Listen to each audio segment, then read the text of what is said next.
नमस्कार साथियों, welcome to my YouTube channel. मैं जितेंद्र एक बार फिर उपस्थित हूँ आप सभी के बीच। और आज के इस वीडियो में हम लोग बात करने वाले हैं गंगा जल समझौता, जो कि भारत का बांग्लादेश के साथ हुआ था।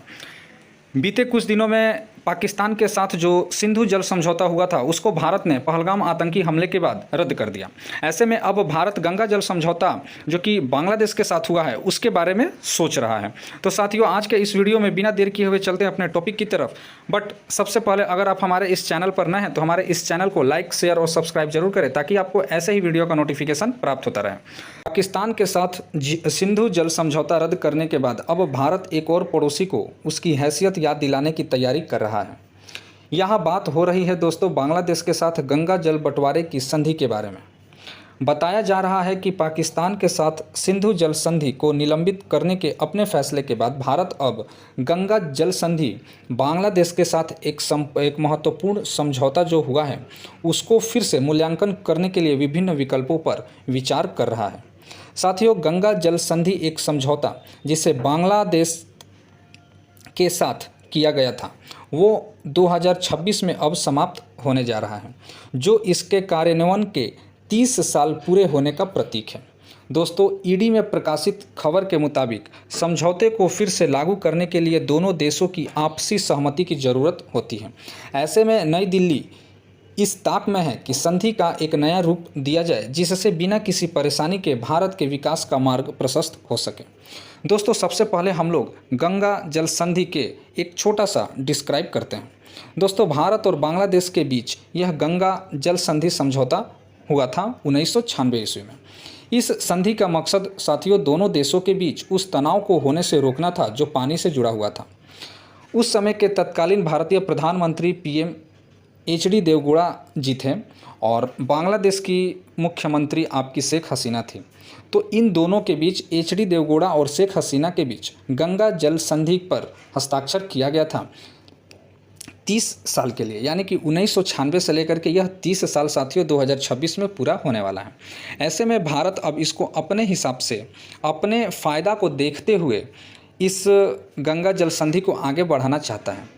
जाहिर सी बात है, पहलगाम आतंकी हमले के बाद बांग्लादेश का पाकिस्तान के साथ होना और भारत को हर एक बड़े नेशनल लेवल पर आंख दिखाना भारत को यह सोचने पर भी मजबूर कर दिया है।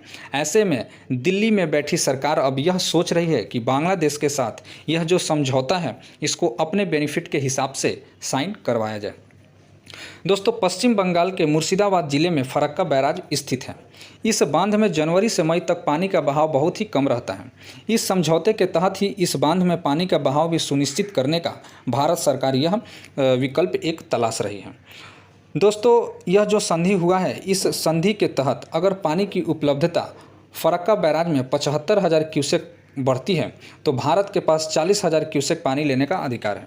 अगर फरक्का बांध में 70,000 क्यूसेक से कम पानी होता है तो फिर बहाव को दोनों देशों के बीच बराबर बराबर हिस्सों में बांटने का प्रावधान है। जबकि अगर पानी का बहाव 70,000 से लेकर के 75,000 क्यूसेक तक रहता है तो फिर बांग्लादेश को 35,000 क्यूसेक पानी देने का ऐसा विकल्प मौजूद है। इस समझौते की अवधि साथियों 2026 में 30 साल पूरा होने वाली है और इस समझौते में भारत कुछ बदलाव करने की सोच रहा है, क्योंकि भारत जो गंगा नदी की पानी जो निकल रहा है, गंगा नदी आगे चल कर के दो भागों में विभक्त हो जाती है, एक हुगली और एक पद्मा। पद्मा के नाम से गंगा नदी बांग्लादेश में चली जाती है और हुगली नदी, यह वही हुगली नदी है जिसके किनारे पश्चिम बंगाल कलकत्ता शहर बसा हुआ है। और यही हुगली नदी का पानी पश्चिम बंगाल के लिए काफ़ी इम्पोर्टेंट होता है। जैसे कि श्यामा प्रसाद मुखर्जी पोर्ट के लिए भी यह गंगा का पानी काफ़ी इम्पोर्टेंट होता है। तो साथियों, अब गंगा जल संधि जो कि बांग्लादेश के साथ हुआ है, इसको परिवर्तन करना काफ़ी ज़रूरी रहा है।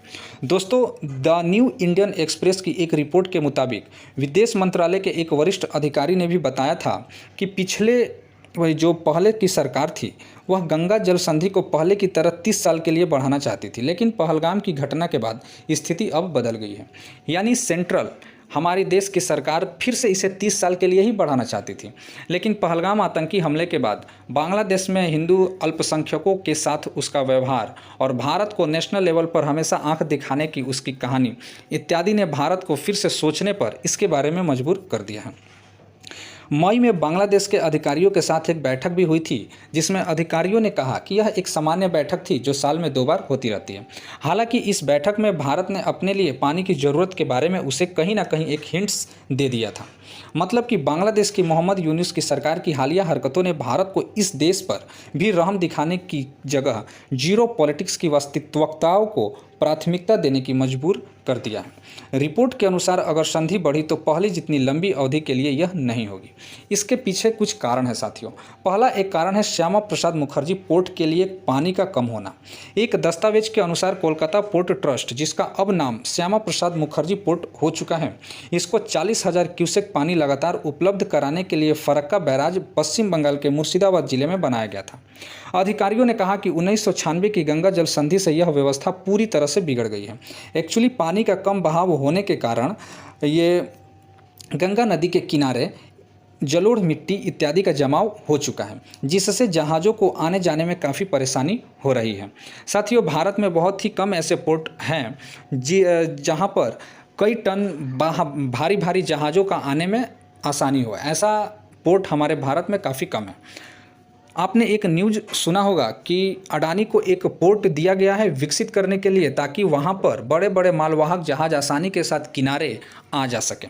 ऐसे में यह जो कलकत्ता यह श्यामा प्रसाद मुखर्जी पोर्ट है, यहाँ पर भी इसी पानी के कमी के कारण वहाँ पर जलोढ़ मिट्टी जमती हुई चली जा रही है, जिसके कारण बड़े बड़े जहाज़ों को माल लेकर के आने में परेशानी हो रही है। पब्लिक की जहाज़ जो होती है, पब्लिक वाली जहाज़, वो आसानी के साथ आ जा सकती है, लेकिन उन जहाज़ों को दिक्कत होती है जो ऑलरेडी कई टन माल को ढोते हुए रहते हैं। वहीं भारत की एनटीपीसी प्लांट को भी पानी की कमी का सामना करना पड़ा है और उसने भी पानी की कमी को कई बार भारत सरकार के सामने रखा है। मौजूदा नियम के अनुसार गर्मियों के मौसम में मार्च से मई तक दोनों देशों को 10-10 दिनों के लिए 35,000 क्यूसेक पानी मिलता है, लेकिन भारत को इस दौरान 30,000 से 35,000 क्यूसेक पानी की अतिरिक्त आवश्यकता होती है। ऐसे में भारत सरकार अब जो डील करने वाली है वो एनटीपीसी के साथ किए गए बैठक और कलकत्ता ये जो श्यामा प्रसाद मुखर्जी पोर्ट है उसके लिए पानी की ज़रूरी इत्यादि को देखकर ही यह बैठक होने वाला है। ये तो अब क्लियर हो चुका है। साथियों, मोहम्मद यूनुस की हरकतों की वजह से ही भारत इस तरफ सोचने को मजबूर हुआ है। गंगा में ज़्यादा पानी उपलब्ध होने से पश्चिम बंगाल और बिहार दोनों राज्यों को सिंचाई और पीने के लिए ज़्यादा जल उपलब्ध भी हो सकेगा। अगर भारत बांग्लादेश के साथ पहले की संधि को तोड़ करके अपने हिसाब से संधि करता है और भारत के हित को देख करके अगर संधि करता है, तो ऐसे में पश्चिम बंगाल और बिहार दोनों राज्यों के लिए जल की उपलब्धता भारी मात्रा में हो सकेगी। पश्चिम बंगाल सरकार के एक अधिकारी ने भी इसकी ज़रूरत की कई महीने पहले पुष्टि कर चुकी है। बांग्लादेश में पिछले साल हुए तख्ता पलट के बाद मोहम्मद यूनुस सरकार के कदमों ने पहले ही भारत की चिंता बढ़ा रखी है। ऊपर से पहलगाम आतंकी हमला और पाकिस्तान के साथ यूनुस सरकार की बढ़ती साठगांठ ने भारत को फिर से गंगा जल संधि में सुधार के लिए सोचने पर मजबूर कर दिया है। दोस्तों, भारत की 54 नदियाँ ऐसी हैं जो बांग्लादेश में जाती है और बांग्लादेश में भी करीब 400 ऐसी नदियाँ हैं जो यहाँ के विशेषज्ञों को, अगर जो बांग्लादेश में विशेषज्ञ हैं उनकी माने तो देश की ग्रामीण अर्थव्यवस्था भी नदियों पर ही निर्भर करती है। भारत की तरह ही बांग्लादेश भी कृषि उत्पादन पर बहुत हद तक निर्भर है। वहीं 54 नदियाँ ऐसी हैं जो पड़ोसी देश भारत के साथ हैं, तो 400 ऐसी नदियाँ हैं जो बांग्लादेश में, छोटी छोटी नदियाँ हैं जो बांग्लादेश में भी जाकर के गिरती हैं।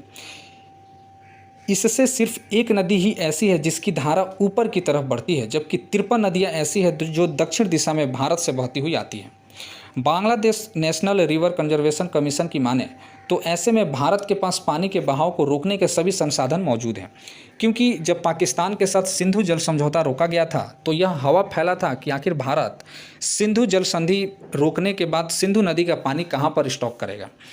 और यह जो कारण है यह बांग्लादेश के साथ कोई ज़्यादा ज़रूरी नहीं है, क्योंकि अगर भारत गंगा जल संधि रोकता है और गंगा नदी का पानी ज़्यादा मात्रा में लेता है तो भारत के पास इसके पर्याप्त जगह है, पर्याप्त स्टॉक है कि वो पानी को अपने हिसाब से यूज़ कर सकता है। कुछ पानी को एनटीपीसी की तरफ, कुछ पानी को श्यामा प्रसाद मुखर्जी पोर्ट ट्रस्ट की तरफ, कुछ पानी को बिहार, पश्चिम बंगाल इत्यादि के ग्रामीण एरियाओं में छोड़ करके आसानी के साथ उसकी भरपाई कर सकता है।